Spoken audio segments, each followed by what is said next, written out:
আসসালামু আলাইকুম ওয়া রাহমাতুল্লাহ।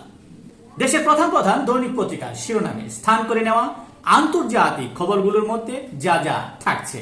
শুরুতেই গাজায় ইসরায়েলি হামলায় 90 ফিলিস্তিনি নিহত।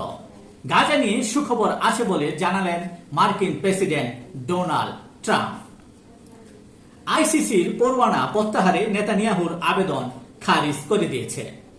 আইসিসির ওয়েবসাইটে প্রকাশিত এক রায়ে বিচারকরা আরো জানান, গাজায় যুদ্ধ অপরাধের অভিযোগে চলমান তদন্ত স্থগিতের আবেদনও বাতিল করা হয়েছে। রাশিয়ায় 122 ড্রোন দিয়ে ইউক্রেনের হামলা। কিয়েভে মার্কিন অস্ত্র ব্যবহারের দিকে নজর রাখছে মস্কো। ইরাকে শপিং মলে অগ্নিকাণ্ডে 69 জনের মৃত্যু। পাকিস্তানে ভারী বর্ষণে প্রাণহানি বেড়ে 64।